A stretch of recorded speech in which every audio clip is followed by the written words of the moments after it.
Mga kabagis, kain po tayo. Ayan ang aming pagkain. Sinigang na isda. Ayan ang aking sawa. Dalawa lang kami. Ayan. Habang kumakain, magkwentuhan tayo. Tungkol sa nangyayari sa atin dun sa Pilipinas. Luzon, Visayas, Mindanao, shout out sa inyo dyan. At shout out sa mga taga Ipil, Gonzaga, Cagayan. Yan. Shout out din sa mga taga Barangay Canloterio, Maydulong, Eastern Samar, taga Burungan, Eastern Samar, shout out. Kain tayo. At may nabalitaan ako na tungkol sa atin dun sa Pilipinas, tungkol sa bigas. At maganda na nga yung bigas sa atin na bumababa ang presyo, may tag 20 na ang kilo. Bakit yung mga ibang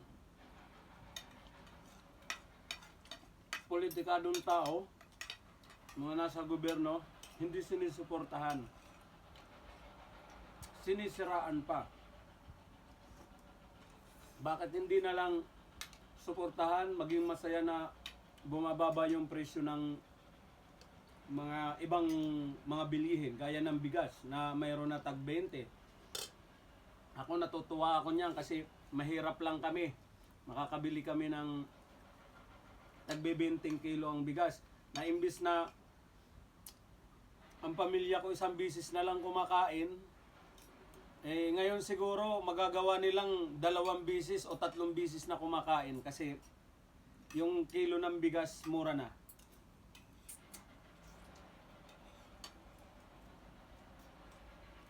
Tapos yung iba sinisiraan.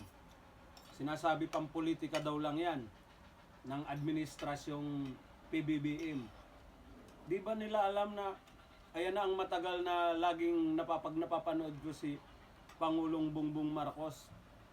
Matagal niya na yung sinasabi sa mga tao na maghintay lang tayo, maghintay lang. Ang buong sambayan ng Pinos, darating din ang pagmura ng mga bilihin.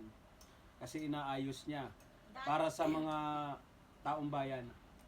Dati, nung hindi pa niya nagagawang pababayan ng presyo ng bigas, laging sinasabi sinungaling, puro pangako. Ngayon namang napababa ng presyo ng bigas, wala pa rin tigil ang mga taong dada ng dada. Ngayon kung ayaw niyong bumili ng tigbe 20 kilong bigas, abay di doon kayo sa mamahalin at kami ang bibili noon. Dahil yun ang kailangan ng pamilya namin, yung magmura ang bilihin. Hindi lang bigas, lahat. Masarap kumain ng bigas kasi sa kamuti, saging, kamuting kahoy. Di mga ngayon, kumakain kami ng bigas, brown rice. Iba talaga pagtatak Marcos. Suportahan natin ang magandang kagustuhan. May nabalitaan ako dyan na sa nanonood ako ng balita, si VP Sara, isa siyang Vice President. Yung mga ibang senador, mga punyita, mga ibinuto kayo ng taong bayan. Pag nangangampanya kayo, sasabihin nyo, ganito, ganito. Nakapagpasa ako ng batas, nakapagpasa ako ng ilang batas. Ganito ang gagawin ko. Katapos pag nanalo kayo, naupo na kayo sa Senado. Mga puro kayong walang kwenta, yung iba. Mga mabubuti. Yung iba puro dada. Parang niluluko nyo lang yung mga taong bayan. Boys, Sino nagpapasahod sa inyo? vote twice. Yun na lang ang gawin ninyo. Mangangako kayo, ganito ang gagawin namin.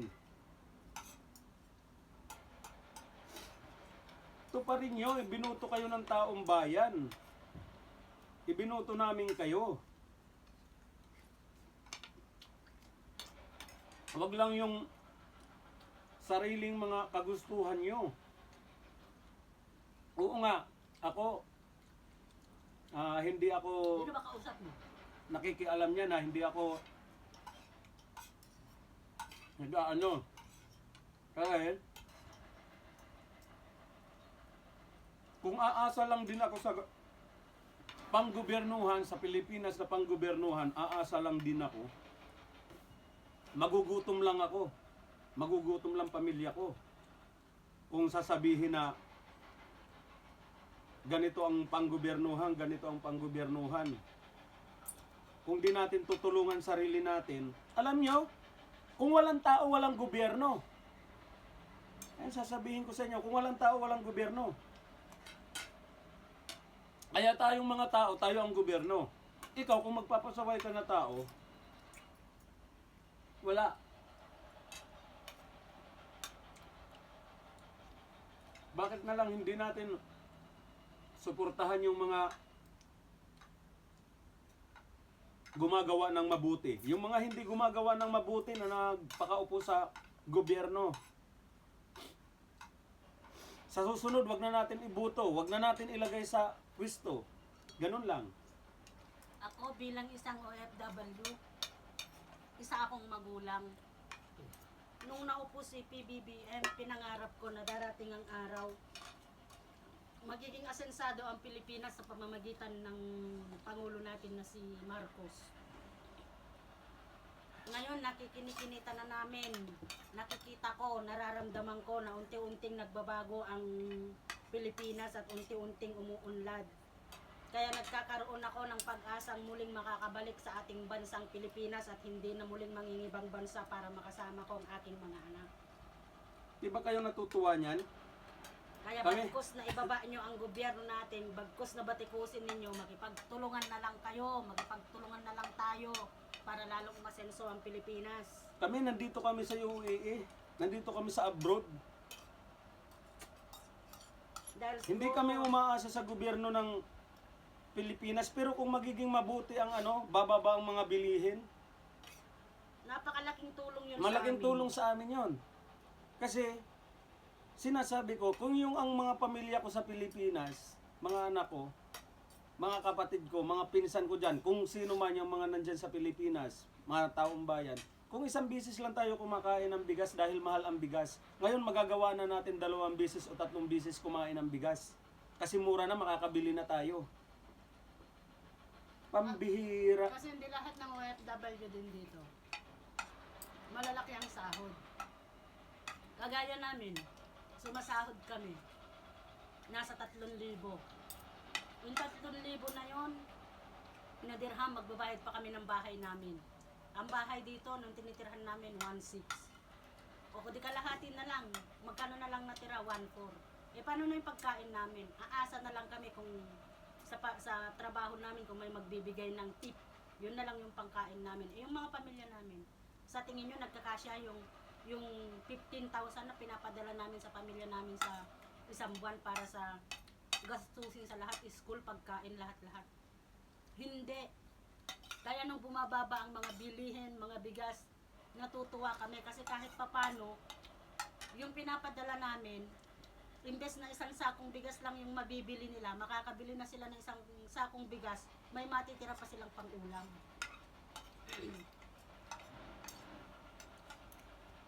Kaya makipagtulungan na lang kayo, suportahan nyo na lang kung ano ang plano ng ating presidente para sa ikauunlad ng ating bansa. Kayong mga nandyan sa mga posisyon. Ngayon, habang mag-uumpisa kami kumakain, nanonood ako ng balita. Naririnig ko. At sa balita na yan, tungkol kay Sara Duterte, kay Pulong Duterte, yung mga Duterte na yan, nandiyan kayo sa posisyon, ibinuto kayo ng taong bayan. Kitang-kita naman sa mata, kitang-kita naman kahit bulag kahit bingi maririnig, na mali yung mga ginagawa nyo. Paano makikita ng bulang? Kalukuhan. Baka ang Ibinuto baka kayo, ibig mong sabihin, yung dilat ang mata, pero hindi nakakakita. ibinuto kayo ng taong bayan, nangangampanya kayo. Nung nangangampanya kayo, sasabihin nyo ganito, ganito. Gagawin ko ang lahat maging maayos. ang aking nasasakupan. Nangyari sa'yo.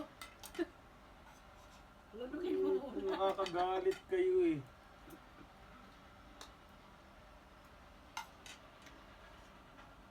Basta Kami ako- nandito kami Basta ako, sa abroad. BBM. Diyan mo, kumakain ako. Anong ulam namin? Nagsigang lang ako ng 2 pirasong isda o tinik na nga lang.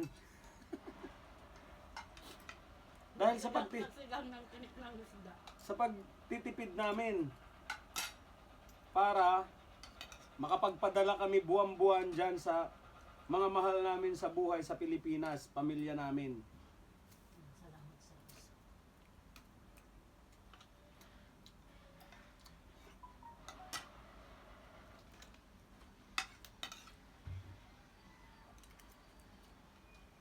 Ay, naku. Pwede ako na ulit saging. Pwede ako saging. Subukan ko ang kumain ng saging kung alam ko pa.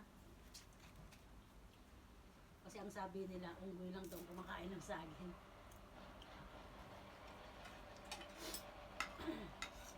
Kaya mga kabagis, lagi kong sinasabi sa inyo, kung walang tao, walang gobyerno. Tayo ang mga tao, tayo ang gobyerno. Tulungan natin kung sino yung inilagay natin dyan sa posisyon, tulungan natin. Ibinuto natin, tulungan natin. Ngayon, kung mali naman ang kanyang ginagawa, mali ang kanyang hangarin sa bayan natin, at nagbabalak pa na kumuha ulit ng mas mataas na posisyon or manatili sa kanyang posisyon, bakit pa natin ilalagay yan? Bakit pa natin ibubuto? I-boycott natin. Ang ganda-ganda na nga ng ginagawa ni Bongbong Marcos. Tapos di na pa natin susuportahan. Ipagpatuloy natin si Bongbong Marcos. Huwag natin tanggalin sa pagka-presidente. Hikayatin natin yung taong bayan. Tatanungin ngayon kita. Mm. Ano ang ibig sabihin ng boycott? Boycott. Huwag ibuto. Hindi. Ano ba ang boy? Sarap ng sabaw mga kabagis. Ano ba ang boy? Ano ang boy? Boy, lalaki. Oh. Ano yung coat? Coat, parang jacket. Coat. Lalaking jacket! Ay, mga kabagis. Matuwa na lang tayo. Hanggang dito na lang. At nakapaglabas na ako ng sama ng ano ko,